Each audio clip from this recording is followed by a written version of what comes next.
네, 여러분 반갑습니다. 오늘 맥주 감사 주일 첫 열매라는 제목으로 우리 함께 말씀을 전하기를 원하는데요.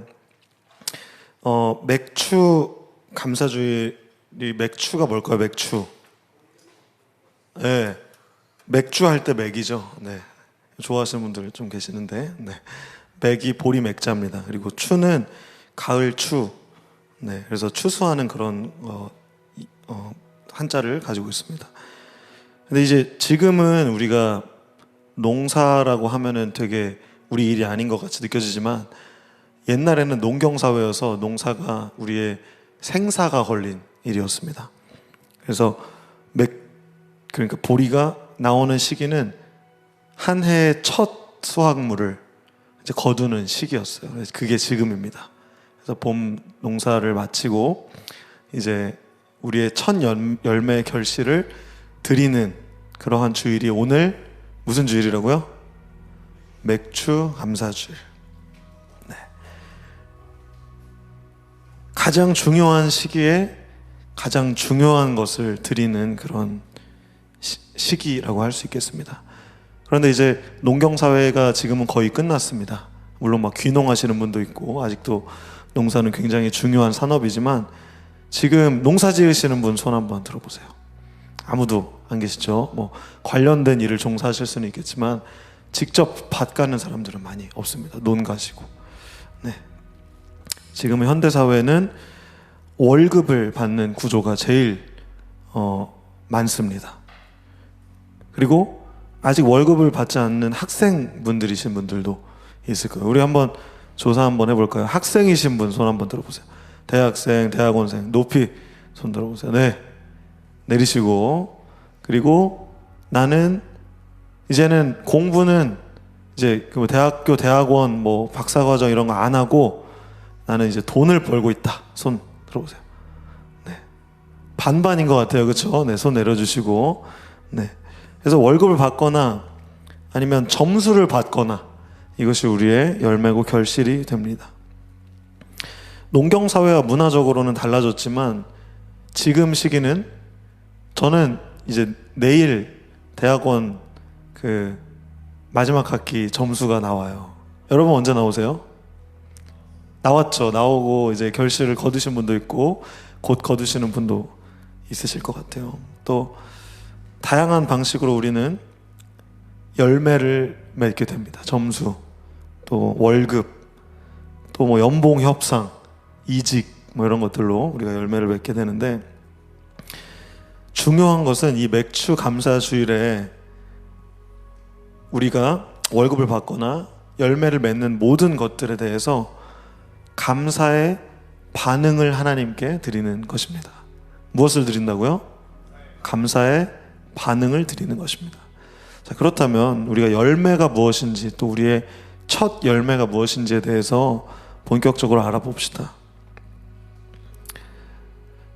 열매라고 하면 사실 돈에 이렇게 우리가 국한될 수가 있는 것 같은데 여러분 우리가 아무리 자본주의 사회고 또 막 우스갯소리로 잔악괴, 자본주의가 낳은 괴물이라고 막 이렇게 놀리곤 하는데 그렇다고 할지라도 돈이 세상의 전부는 아닙니다.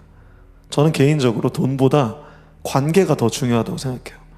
여러분들이 힘들었던 거 생각해 보면 돈 때문에 힘든 것보다 사실은 관계 때문에 힘든 게 더 큽니다. 물론 이제 사람마다 다를 수 있을 것 같아요. 돈 때문에 힘든 것도 있겠지만 돈이 전부는 아니라는 것입니다. 결혼을 해서 사랑의 결실을 맺는 사랑스러운 그런 아기가 결실이 될 수도 있고요. 또 요즘에 봄철도 아닌데 이렇게 새롭게 연애하는 청년들을 많이 보입니다. 많이 보이고 막 얼마나 재밌었을까. 썸 타는 게 제일 재밌잖아요. 그 씨를 뿌리고 서로 눈치 보고 막 설레고 두근두근 했다가 막 기도하고 각을 재고 하다가 연애가 시작하는 겁니다. 이것이 사귀는 게 시작하는 게 이렇게 되게 초롱초롱해지시는데 그것이 열매라고 할 수 있는 것입니다. 또 제자를 삼는 결실이 있습니다. 저 같은 경우도 그렇고 우리 여기 세션분들 학원 출강하시죠? 네, 레슨을 엄청 하시는 걸로 알고 있는데 또 실제로 뭐 교사이신 분들도 있고 유치원 교사 하시고 또 다양한 것들로 뭐 주일학교 교사를 통해서 가르치는 그런 제자 삼는 결실을 맺기도 합니다. 뭐 저 같은 경우도 저는 음악을 가르칠 때가 많은데 이제 곧 있으면은 수시 10월 중순에 이제 수시 시작합니다. 그럼 또 이제 한 해의 농사를 대학교 입시로 이제 결실을 맺는 친구들도 많이 있습니다. 그리고 그런 입시뿐만 아니라 정말 인성이나 내가 인성이 아니라 인생 선배로서 뭔가 가르쳐 주거나 또 신앙적으로 도를 전하는 전도사의 직분을 감당하거나 뭐 이런 것들이 모두 다 이제 열매 맺는 행위들이라고 할 수 있겠습니다. 그렇다면 여러분, 우리 이 시간에 잠깐 2023년의 상반기를 돌아봅시다. 어느덧 한 해의 절반이나 지나갔어요. 여러분, 어떤 열매를 맺으셨나요? 돈, 관계, 또 우리의 모든 사회에서 또 교회에서의 모든 열매들이 있을 것입니다. 우리 이 예배를 통해서 한번 한 해의 절반을 돌아보는 시간이 되었으면 좋겠습니다. 잠시 한번 생각해 보세요.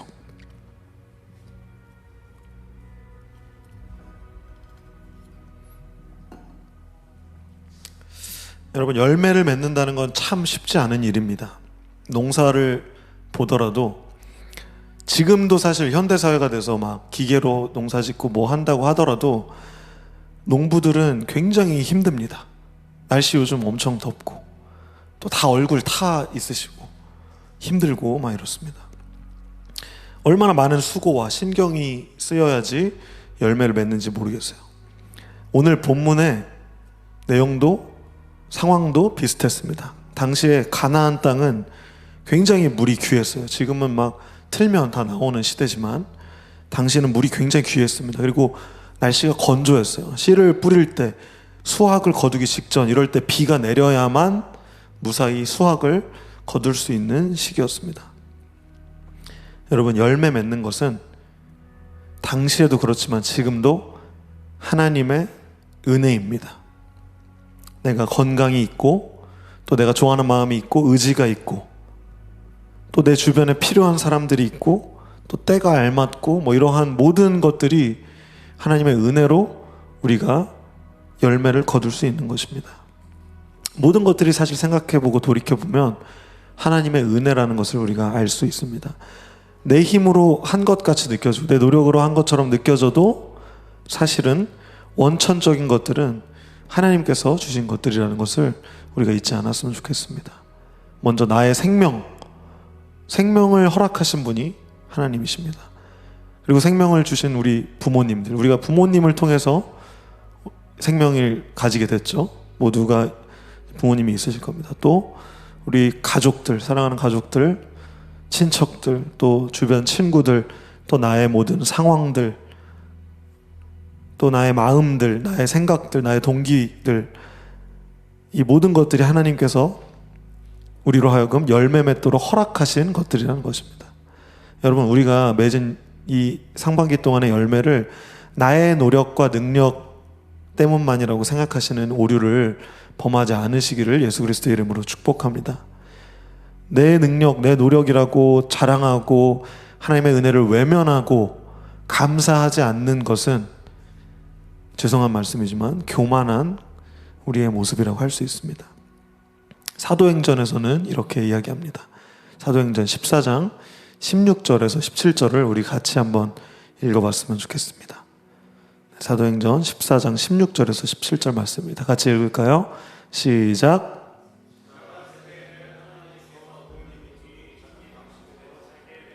네, 하나님 내버려 두셨습니다. 그러나 17절, 네, 시작.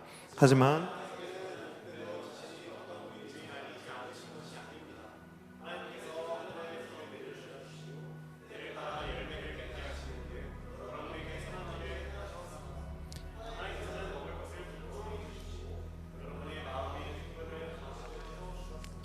하나님이 우리 각자의 방식대로 살게 내버려 두셨는데 하나님 스스로를 알리지 않으신 것이 아닙니다. 오늘 저기 이제 써 있는 것처럼 하늘에서 비를 내려주시고 때를 따라 열매 맺게 하시는 등 우리에게 선한 일을 행해 주셨습니다. 먹을 것을 풍성히 주시고 우리의 마음을 기쁨을 가득 채워 주신 분이라는 것입니다.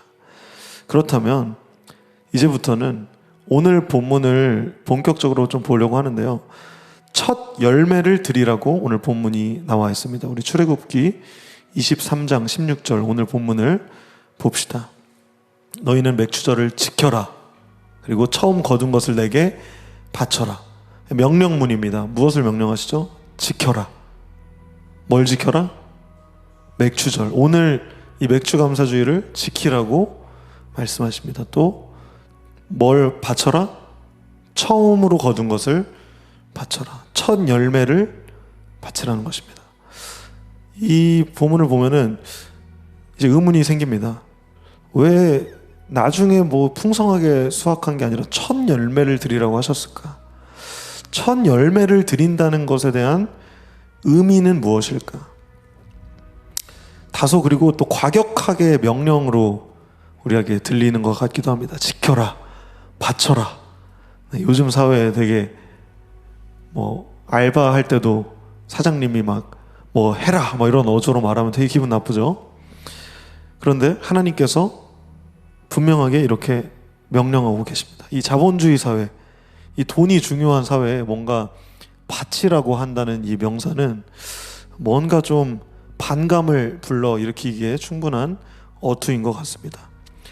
제가 20대 청년부 시절에도 막 연애하고 내가 하고 싶은 거 하면서 돈 없어 죽겠는데 계속 막 헌금하라고 막 하면은 그 말들이 되게 저한테 상처로 다가왔어요. 또 뭔가 교회 사람들이 다 속물처럼 보이고 또 뭔가 오해하고 막 그랬던 것들이 많이 기억납니다. 그러나 그러한 부정적인 생각들에 앞서서 오늘 이 말씀의 맥락을 먼저 살펴보고 왜 이렇게 말씀하셨고 이 의미가 무엇인지를 우리가 깊게 알아봤으면 좋겠습니다. 먼저 이 출애굽기, 오늘 본문의 이 출애굽기라는 것은 출이 나온다라는 뜻이잖아요. 출입구할 때, 그죠? 애굽이 뭐냐면요, 여러분 이집트 아시죠? 스핑크스 막 있고 피라미드 있고 이집트를 탈출한 이야기입니다. 우리 이스라엘 민족, 하나님의 선택된 민족들이 이집트를 탈출한 기록으로 되어 있는데요. 우리 상황에 비추어 볼 때 우리도 이러한 이집트 같은 존재가 있습니다. 이스라엘 백성들도 이집트의 노예였어요. 그리고 압제를 당했습니다. 여러분들을 노예 삼고 압제하는 이집트는 무엇입니까?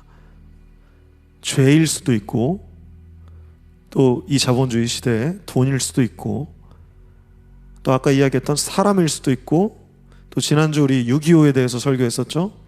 영적 전쟁에서 이제 설명한 악한 영일 수도 있겠습니다.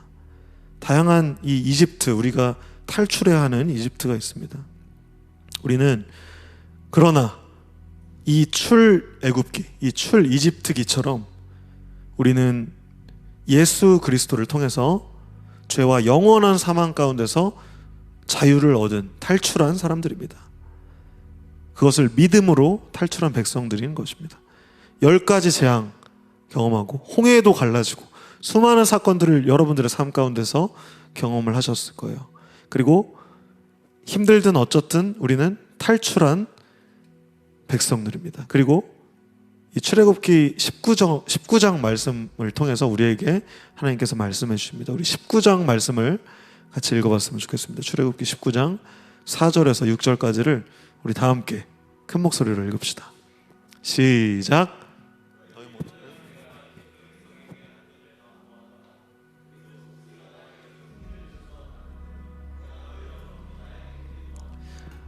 네, 보았습니다. 우리를 탈출시킨 하나님 보았습니다. 5절 계속 읽읍시다.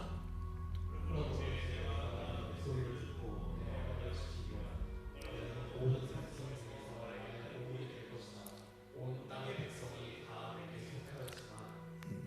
6절.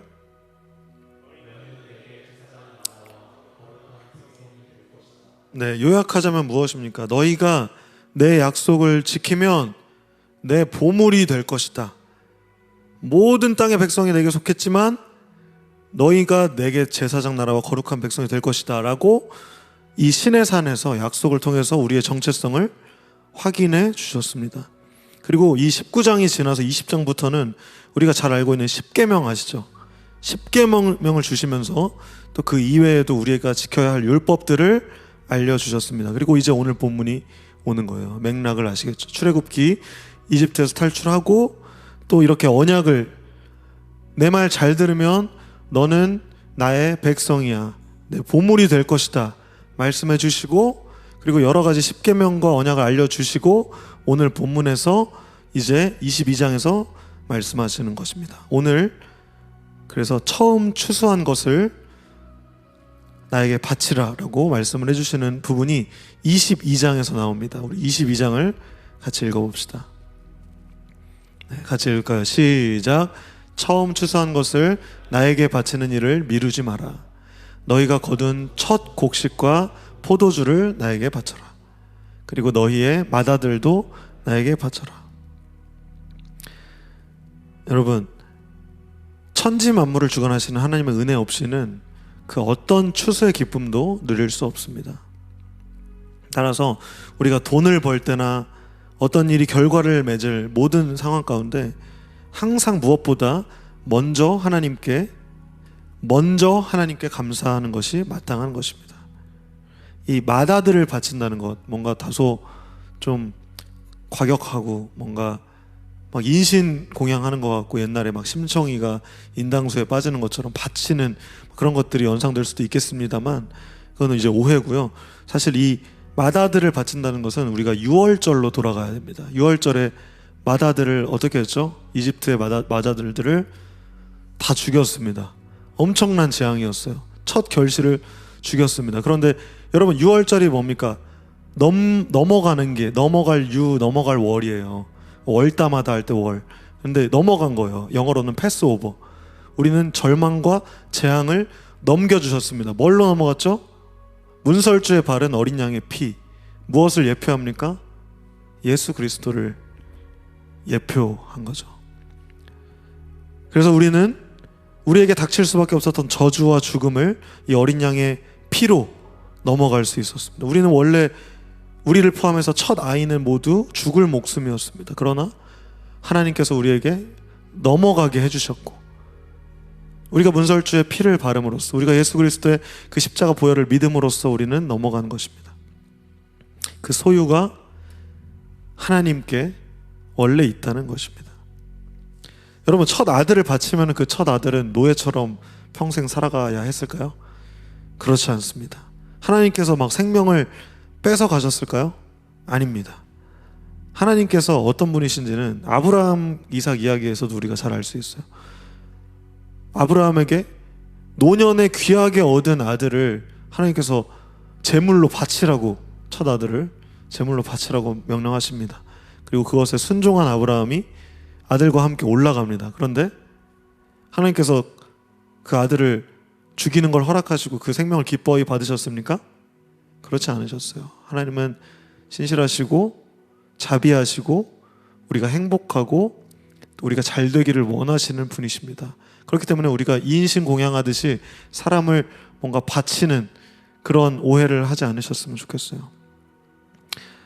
우리가 아들을 죽이려고 했을 때 죽이지 못하게 하시고, 또 우리가 마음을 다해 드렸던 그 첫 열매를 기억하셔서, 여러분, 이거는 자본주의의 투자 개념과는 너무 다릅니다.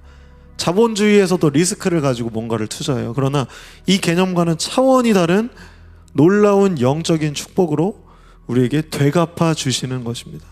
여러분, 하나님께서 우리에게 바치는 것을 요구하시는 이유는 우리의 모든 소유가, 오늘 오전에 뭐 찬양했고 또 고백했던 것들, 또 우리가 우리 이 예배 첫 시간에 찬양으로 고백했던 것 같이 모든 소유가 하나님의 은혜라는 것을 배우고 기억하고 또 표현하고 반응하기 위한 것입니다.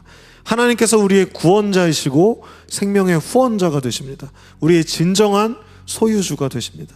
예수 그리스도의 피를 통해서 우리가 살 수 있었기 때문입니다. 우리는 피값으로 사는 사람들이고, 따라서 이제 우리는, 우리의 생명은, 우리의 삶은 우리의 것이 아니고 그리스도의 것이고, 그리스도를 위해서 우리는 살아야 하는 것입니다. 그러나 우리는 우리 삶에서 하나님이 최우선이 되지 못할 때가 참 많이 있습니다. 아니, 최우선은커녕 우리 삶에 의미 없는 존재처럼 하나님을 대할 때도 참 많이 있습니다. 돈을 쓸 때도 내 우선으로 쓰고, 사랑을 해도 내가 사랑하는 사람 위주로 사랑하고, 하나님은 저 멀리 뒷전으로 둘 때가 안타깝게도 참 많이 있습니다. 우리가 하나님의 최우선순위가 돼서 하나님의 최우선 사랑을 받고 싶은데 우리는 하나님을 최우선순위로 두지 않는 것입니다. 그러나 예수께서는 마태복음에서 분명히 우리에게 말씀하셨습니다. 마태복음 6장 33절 제가 읽어드리도록 하겠습니다. 먼저 아버지의 나라와 아버지의 의를 구하라. 그러면 이 모든 것들이 너희에게 덤으로 주어질 것이다. 여러분, 우리의 참된 우선순위가 정립되면 모든 것은 덤으로 주어집니다. 여러분, 이 영적인 원리를 깨닫게 되시는 우리 DY의 모든 청년들 되시기를 예수 그리스도의 이름으로 축복합니다. 여러분, 첫 열매를 드리는 방법에 대해서 알려드리겠습니다. 오늘 이 맥주감사주일 첫 열매를 드린다고 했는데 첫 열매를 어떻게 드릴 수 있을까요? 그냥 첫 월급 받은 거 다 내면 끝일까요? 그것도 하나의 방법이 될 수 있겠습니다만, 그것뿐 아니라 우리가 첫 열매를 드릴 수 있는 것은 많이 있습니다. 그것은 헌금일 수도 있지만 지금 이 자리에서 감사의 마음으로 드리는 예배일 수도 있고, 또 찬양일 수도 있고, 기도일 수도 있고, 또 봉사일 수도 있고, 또 다양한 반응의 형태로 우리는 그 첫 열매를 드릴 수 있습니다. 예를 쉽게 드리자면, 여러분 이 중에서도 철이 든 청년이 있고 철이 아직 덜 든 분도 있을 텐데, 철이 든 사람은요,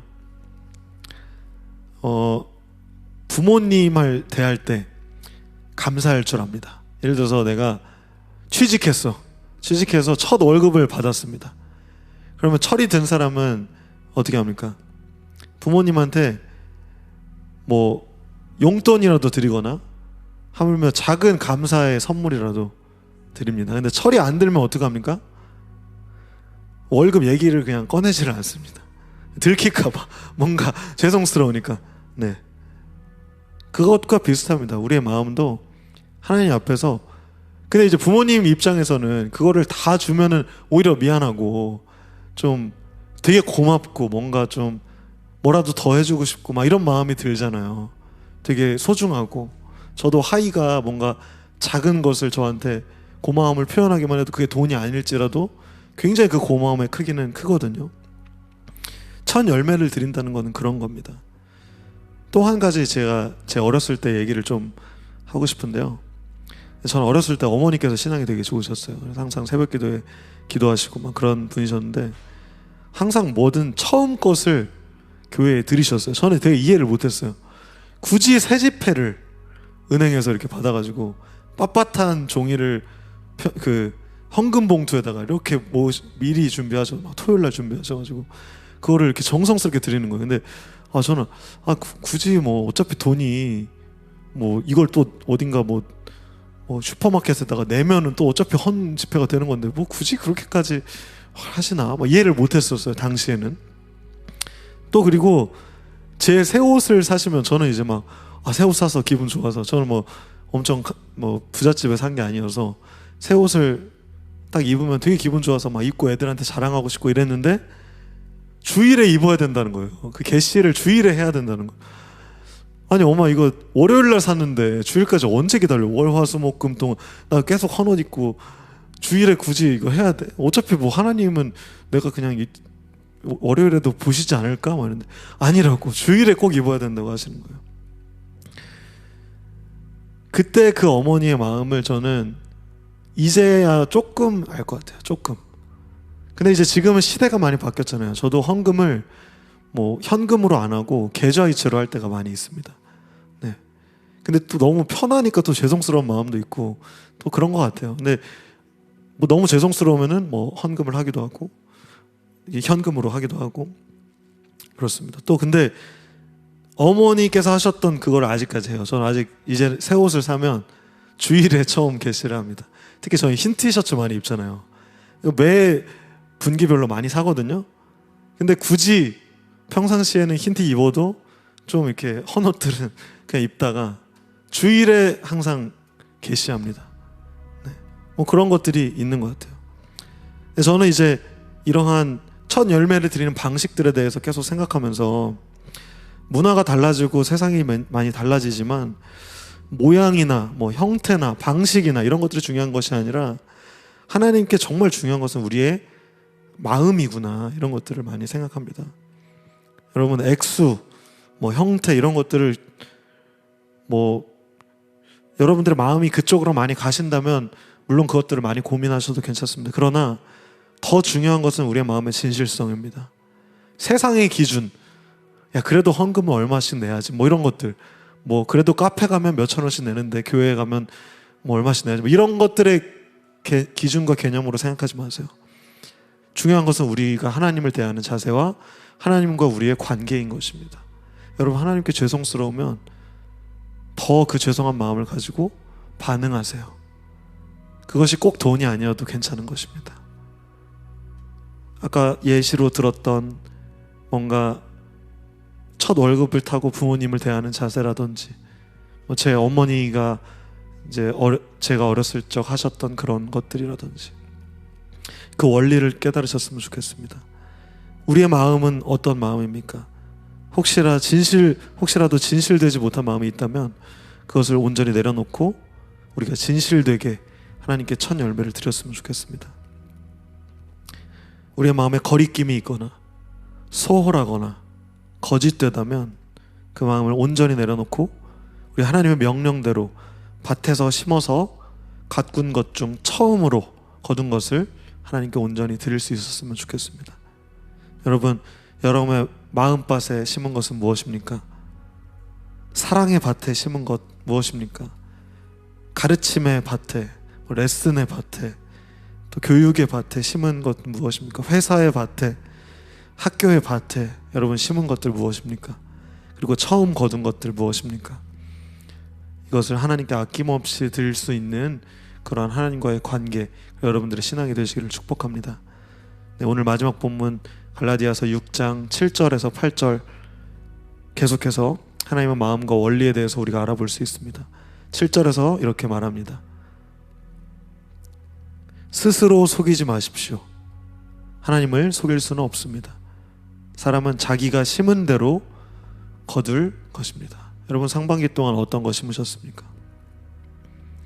여러분이 심은 대로 거두도록 하나님께서는 우리를 창조하셨습니다.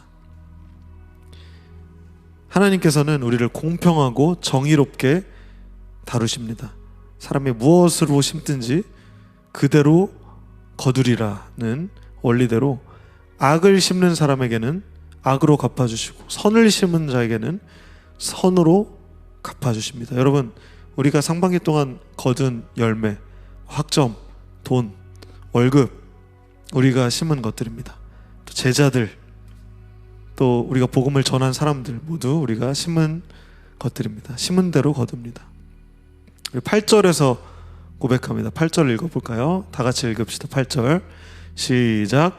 자기 육체의 욕망대로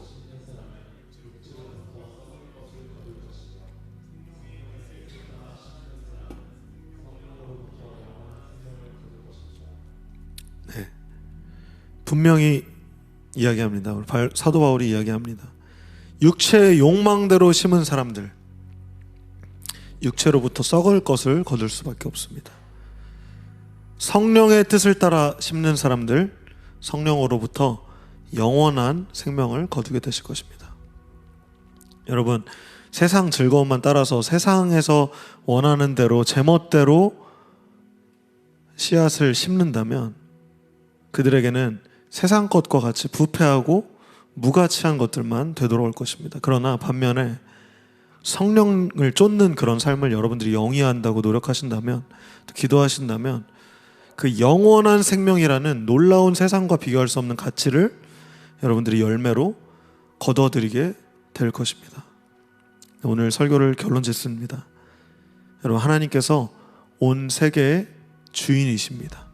이 땅을 창조하신 창조주 하나님께서 모든 만물의 근원이시기 때문에 정말 우리가 막 고민하는 이런 모든 작은 것들, 우리의 미래에 대한 불확실, 두려움, 또 얼마 들여야 되지, 돈의 액수, 뭐 이런 것들에는 사실은 큰 관심이 없으십니다. 그러나 중요한 것은 하나님께서는 우리의 내면, 우리의 속마음에 관심이 있으십니다. 여러분, 이거 되게 놀라운 일 아닙니까? 우리가 무엇이건데 우리 같은 작은 사람을 통해서 하나님 영광 받으시기 원하신다는 사실이에요. 여러분 마음 어떠십니까?